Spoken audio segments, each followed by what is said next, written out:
JEOMY. You're listening to Monthly Mixtapes. This is my unfiltered audio journal, and I'm gonna talk about everything that happens between the music I create and my life as an artist. And you're listening to the fourth episode of this podcast. For this one, I'm gonna talk about the stories behind my newly released single, Atonement. Hey people, how you doing? This is new, no? I mean, if you're listening to it on like Apple Podcasts or something, you might not notice, but I started to record the video as well for the podcast. Like, this is the first time recording the video for the podcast. And yeah, I don't know how it goes. I might not use it at all at the end, but we'll see how it goes.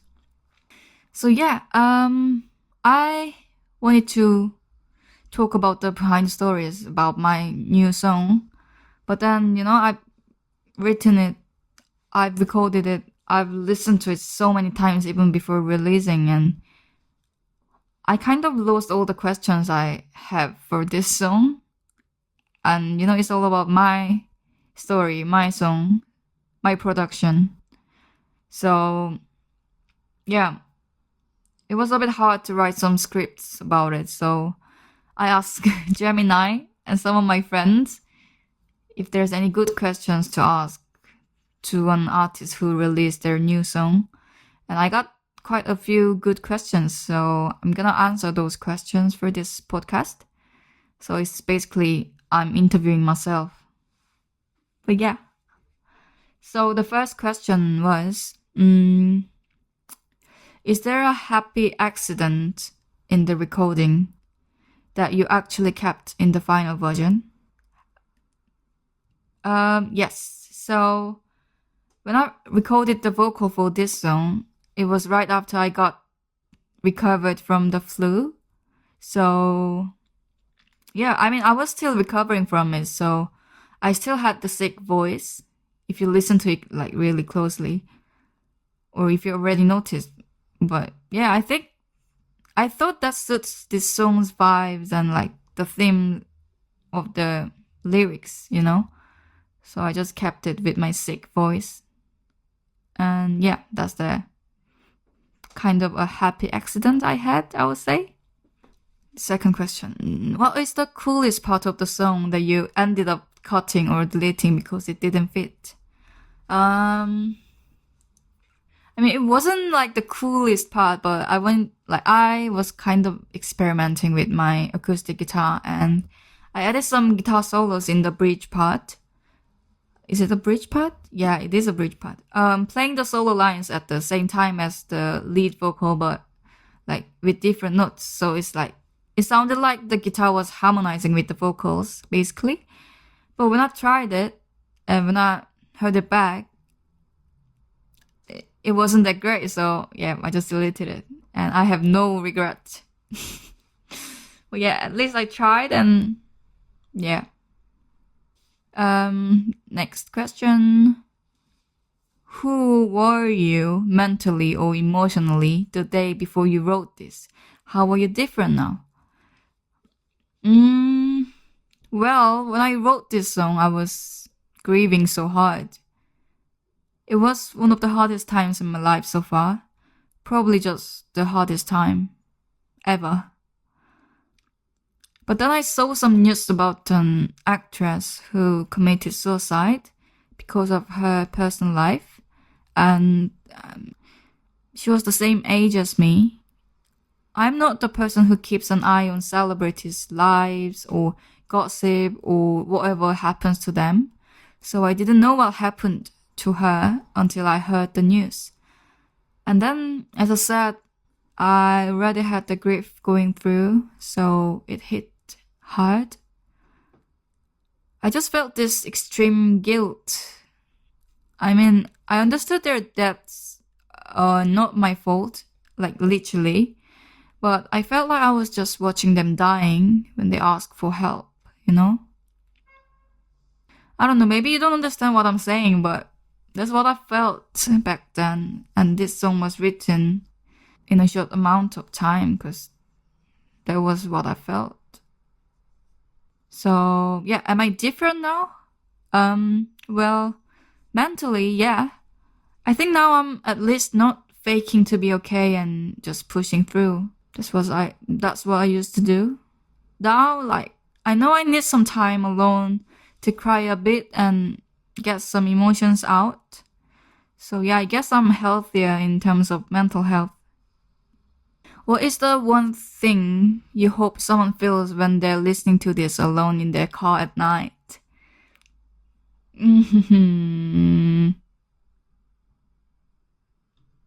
If there's someone who feels what I'm saying in the lyrics,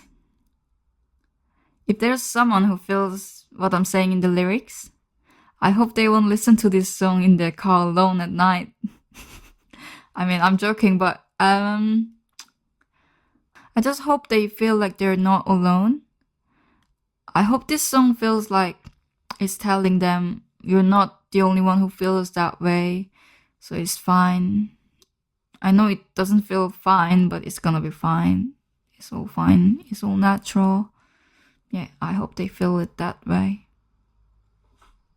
If you had to explain the song's true meaning in one sentence without using any of the lyrics, what would it be? This was an easy question to answer. There's one single word that can explain all these meanings in this song, which is grief. Yep. So I'll move on to the next question. Which 5-second stretch of this song is your personal favorite, and why does it hit harder than the rest? I guess I can play the part with my phone. So around 1 minute and 15 seconds, there's this part.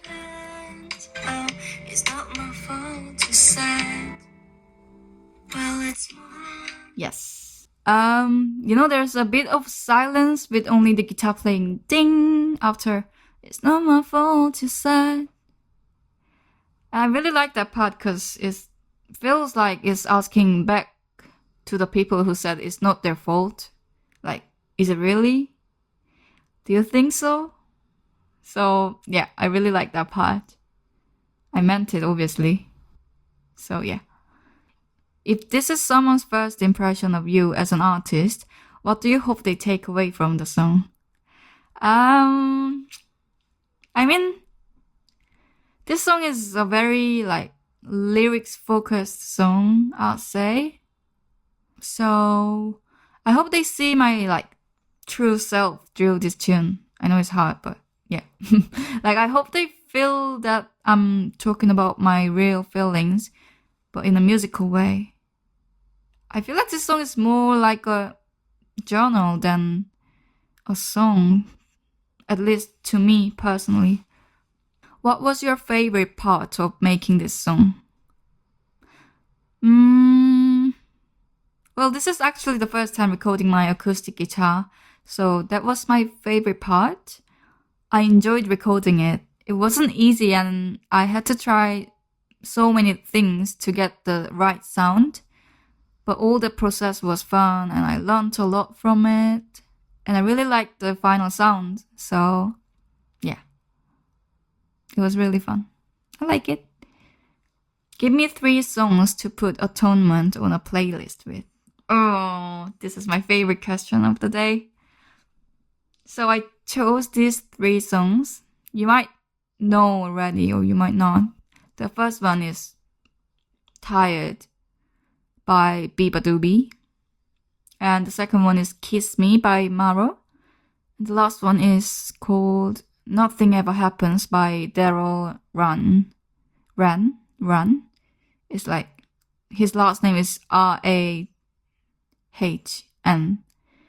But Daryl Run. Yeah. But yeah, yes, those 3 songs. Some of them are because of their lyrics and some of them are because of their acoustic sound. So you listen to them and let me know how you feel. Let me know if it suits the vibe with my song Atonement. Or if my song suits their vibe, let me know.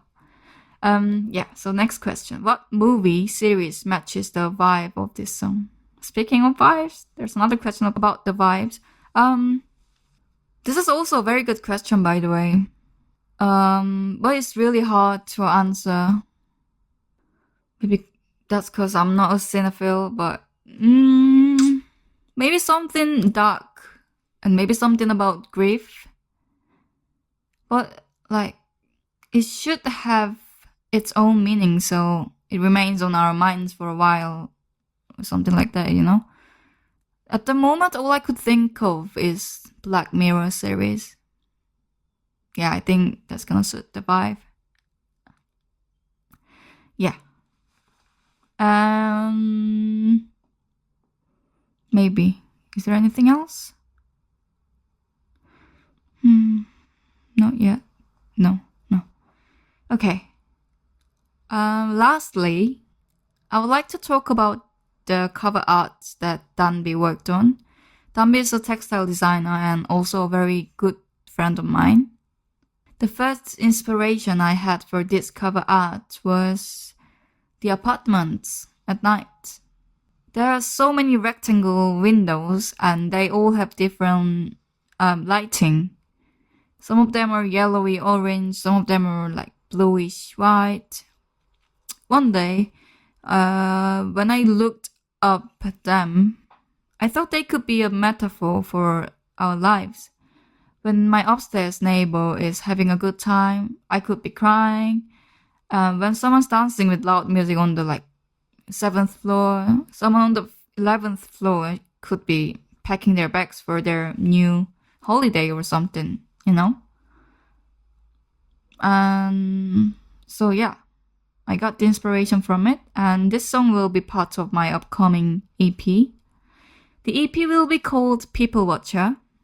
So I thought that would suit the concept of the EP as well. So I told her this idea. And for Atonement's cover art, we tried to emphasize the cold lighting part of the windows, as this song is about grief. Which means the next single is gonna be a bit brighter than this, and then it's gonna focus on bright lightning. Spoilers! But yeah. Yeah, I'm really happy with the cover art, so I'd like to shout out to my very talented textile designer, Danby, once more. Thank you so much for your hard work. I really like it. Thank you so much. I appreciate it. And yeah, when this episode is uploaded, my other upcoming single should be ready to be released. And hopefully the other songs that will be the part of the EP should be ready soon as well. Stay tuned for many more. And if you enjoyed this episode, please let me know. See you next month. Bye bye.